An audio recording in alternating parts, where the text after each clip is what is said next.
Салам достор, байланышта Санчо Бей каналы. Бүгүн 2001-жылы чыккан Мен жана Сэм аттуу тасманы көрөбүз. Каарманыбыз өзү акыл эси кем 7 жашар бала сыяктуу болгондугуна карабай, кызын көчөгө таштабай бапестеп чоңойтуунун аракетин көрүп жатса, мамлекет кызматкерлери сен кызыңды карай албайсың деп күчкө салып эле башка үй бүлөгө берип коюшат. Анда эмесе каарманыбыздын кызы үчүн күрөшү эмне менен аяктады, биргеликте көрөлү.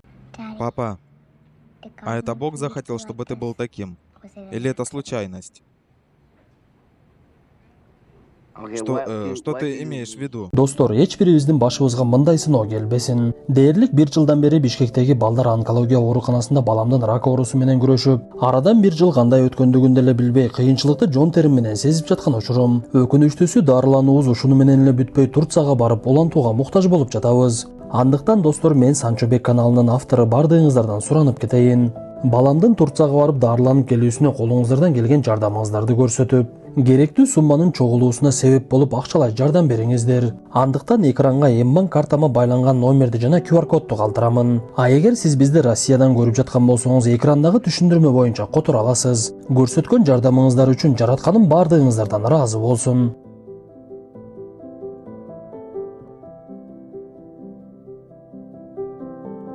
Тасманын башталышы Америка өлкөсүнүн шаарларынын биринде жайгашкан ашкананы көрөбүз.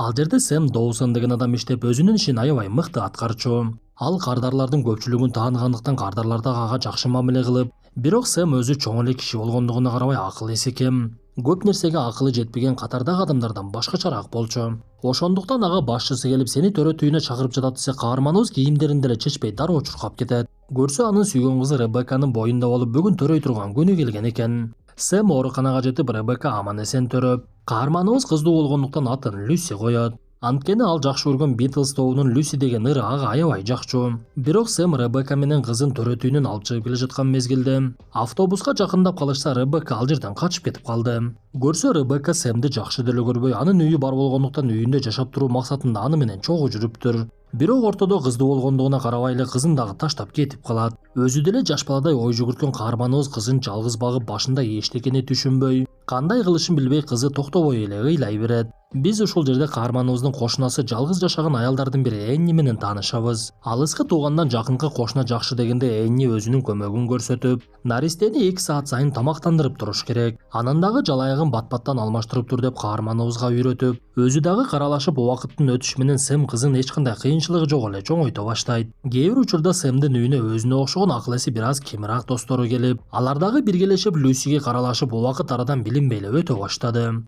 Ошентип каарманыбыздын жашоосунда өтө чоң бир маани пайда болуп, кызы менен бактылуулук күндөрдү өткөрүп, чоңоюп калган кызы ар кандай суроолорду берсе, Сэм өзүнүн акылына жараша жооп берип, Люси чоңойгон сайын ал атасына окшош эмес катардагы эле адамдардай акыл эстүү кыз экендиги билинет. Ошондуктан ал чоңойгон сайын кээ бир нерселерди атасына караганда көбүрөөк түшүнө баштады. Люси мектепке бара турган жашка чыгып, каарманыбыз достору менен ага бут кийим тандашып, ар кимиси өзүнө жаккан бут кийимди тандап келип, арасынан бирөөсү чоң эле катындын бут кийимин алып келип алат. Буга чейин бардыгыбыз билгендей, каарманыбыздын достору дагы өзүнө окшош бир аз акылдары кем болчу. Ошондуктан алар чөнтөгүнөн акчаларын алып чыгып, Люсиге бут кийимди алып берүү үчүн акчаларын чогулта баштаган мезгилде, дүкөндүн сатуучусу боор уруп, аларды көрүп көзүнөн жашы тегеренип кетти. Ошондуктан алардын ар бирине үйлөй турган шаарды белек кылат. Ошентип Люси мектепке барып билим алып, китеп окуганды өз алдынча үйрөнө баштап, акылына толо баштаган мезгилде ошондо гана атасынын үзүрү бар экендигин түшүнөт. Ошондуктан Люси жакшы көргөн атасына боор уруп, аны менен тең акыл болууну каалап, алып жаткан билимин колдонгусу келбей, атасынын жанында өзүн дагы деле жаш баладай алып жүрдү. Бирок бул маселе мектептеги мугалимдерди ойлондуруп, бир күнү каарманыбызды мектепке чакырышып, Люси негизи жакшы окуйт, бирок ал эмнегедир атайын окубай жаткан сыяктуу. Бирок биз маселенин мындай кете берүүсүнө жол бербешибиз керек. Ал атайын сизден өтүп кетүүнү каалабай жаткан окшойт десе, бул сөздөрдү угуп жаткан Сэм сөздүн маңызын түшүнбөй, ар кайсы сөздөрдү сүйлөп баштаса, Люсинин мугалими менен мектептин жетекчиси каарманыбыздын бир топ эле акыл эси кем экендигин түшүнүшөт. Бул нерсени Люси өзү дагы далилдеп, буга чейин атасы ага ар кандай жомокторду окуп берип жүргөн болсо, эми Люси тескерисинче атасы окуй албаган китептерди атасына өзү окуп бере баштайт. Ошондой күндөрдүн биринде Люсинин туулган күнү келип, атасы майрамдыкка катуу даярданып, кызынын классташтарын ата-энеси менен чакырып, өзүнүн досторун дагы чакырып, Люси үйүнө келген мезгилде туулган күнүң менен деп кыйкырабыз деп жаткан мезгилде ал жерге Маргарет деген аял келет.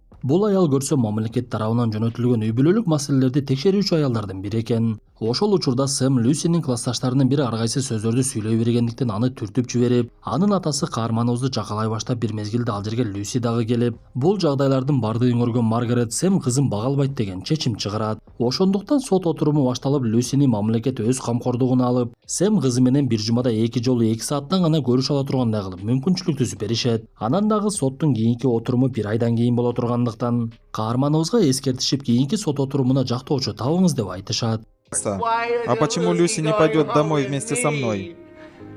Бир заматта эле кызынан айрылып калган каарманыбыз эчтекени түшүнбөй, кызын андан эмне үчүн ажыратып жаткандыгын деле билбей, бирок жактоочу жалдаса кызын кайтарууга мүмкүнчүлүк бар экендигине акылы жетти окшойт. Ошондуктан достору менен кеңешип олтуруп, алар китептен өтө күчтүү жактоочунун аты жөнүн көрсөтөт. Бирок ал жактоочуну жалдаш үчүн саатына $8 төлөш керек болчу. Анда каарманыбыз мага эми 1 эле саатка жардам берсе болот да. 1 саатта сот иши бүтөт го деген ойдо дароо эле ошол жактоочуга барат. С розовыми цветочками, с розовыми, не белыми. И еще Бирок жактоочу Рита каарманыбыздын акчасы жок экендигин түшүнүп, анын сөздөрүнө маани дагы бербей, макул, мен сизге жардам бергенге аракет кыламын деп эле кетирип жиберет. Кантсе да жаман абалда калган Сэмдин арткага кайта турган ою дагы жок эле. Ошондуктан ал кийинки жолу Ритага атайын жумушунан кофе жасап, мен сизге белек алып келдим деп кесиптештери менен эс алып жаткан Ританын жанына келет. Рита чындыгында күчтүү жактоочу болгондуктан анын кардарлары аябай көп болуп, эч нерсеге жетишпей жада калса үй бүлөсүнө дагы мыктылап көңүл бура албай, баласы менен дагы мамилеси бузулуп, иши тескери жакка кете баштаган. Ошондуктан бул жолу анын оюна жакшы нерсе келип, кесиптештеринин алдында өзүн мыкты аял көрсөтүп, каарманыбыздын суранычын кабыл алып, мен кайрымдуулук ишин дагы жасаймын. Мисалы, бул адамдын ишин эми бекер алып барам. Менин эмне колумдан кайрымдуулук иши келбейт деп ойлойсуңарбы деп кесиптештеринин алдында убада берип алып, каарманыбыз кийинки жолу келгенде, макул, мен сиздин жактоочуңуз болом десе, Сэм кубанып кетип, эмне кылышын билбей Ританы кучактап дагы жиберет. Бул окуядан кийин Сэм Ширинден торт алып алып кызына жөнөп, ага шашылып бара жатып тайгаланып кетип, тортун дагы жерге кулатып алды. Я здесь. Это папа, я же говорила.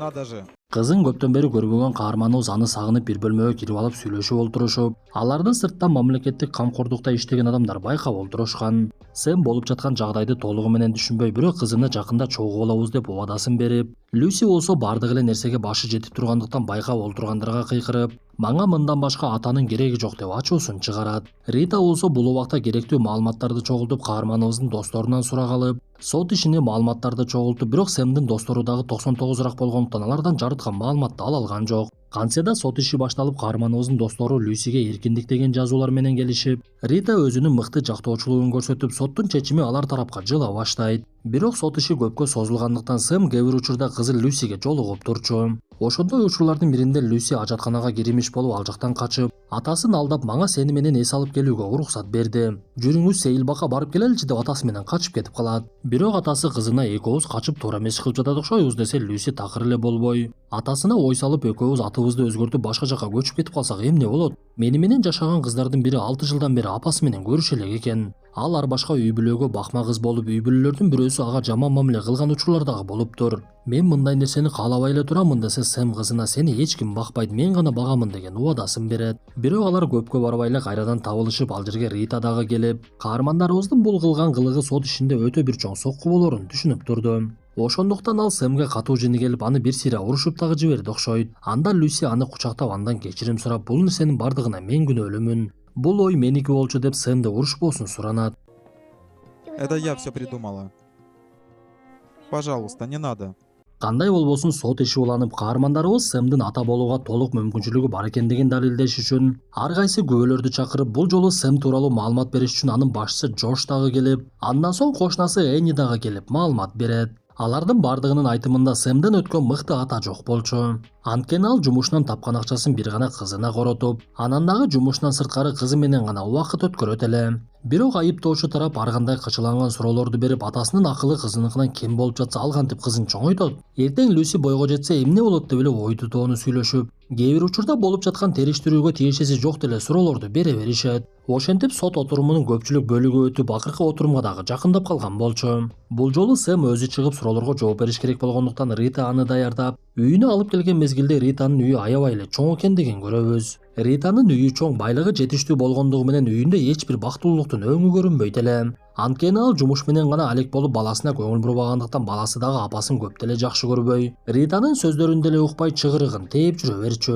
Ошондуктан Сэмге жактоочу болуп жаткан Рита Сэмдин Люсиге болгон камкордугун көрүп, алардын сезимине таң калып өзгөчө бир таасир дагы алып жаткан. Эми кандай болбосун түн киргенине карабай жактоочусу Сэмди суроолорго төмөндөгүдөй жооп бересин деп даярдай баштайт. Жооптордун бардыгын жаттаткандан кийин Рита күйөөсүнүн костюм шумдарынын бирин каарманыбызга берип, эртең сот отурумуна ушул костюм менен келиңиз десе каарманыбыз макулдугун берип үйүнө кетет. Бирок ал эртең менен жумушуна барыш керек болгондуктан жанагы костюмду кийип алып эле жумушуна жөнөп, өзүнө берилген тапшырманы аткарып жатып кофе чачырап бардык жагы булганып калды. Бирок каарманыбыз ага карабай эле сот отурумунун башталгандыгын түшүнүп ал тарапка чуркап, бул убакта сот иши дагы башталып калгандыктан каарманыбыз дароо эле орундукка чыгып суроолорго жооп бере баштады. Сэм буга чейин Рита үйрөткөндөй ар бир суроого жооп берип, кээ бир учурда өзүнүн дагы ойлорун кошуп, көпчүлүк суроого так жооп берип, бир мезгилде айыптоочу тараптагы суроолорун бере баштады. Анда каарманыбыз анын суроолоруна деле так жана даана жооп берип жаткан. Бирок айыптоочу тарап бир мезгилде сөздү бурмалап ар кандай суроолорду берип, кээ бир учурларда Сэм суроолорго түшүнө албай жооп бергенге дагы мүмкүнчүлүгү болбой жатты. Ошондуктан ал өзүнүн оюнан жооп бере баштап, арасында оюнан дагы адашып, айыптоочу өтө курч суроолорду бергендиктен каарманыбыз жооп бере албай көзүнөн жаш тегеренип ыйлап жиберет.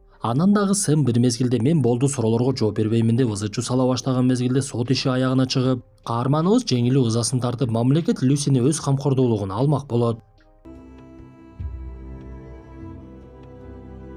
Ошентип акыл эси кем болсо дагы кызына кам көрөмүн деген каарманыбыздан соттун чечими менен мамлекет кызын алып койду. Мындай учур биздеги 6 саны аман туруп балдарын таштап кеткен ата-энелерге сабак болбосо койсун. Болуп өткөн окуядан катуу таасир алган Рита дагы баласына башкача көңүл буруп, мурдагыдай жумуш менен гана алек болбой, кээ бир учурда баласынын жанында болгонго аракет кыла баштайт. Анан дагы бул жолу эми тескерисинче Сэмге Рита күч кубат берип, бизде дагы бир мүмкүнчүлүк бар, азыр Люсини бир үй бүлө багып алыптыр. Бирок алар Люсиге азыр ата-эне боло турган укугун ала элек. Ошондуктан сотко дагы бир жолу кайрылабыз деп даярдыктарын көрө башташат.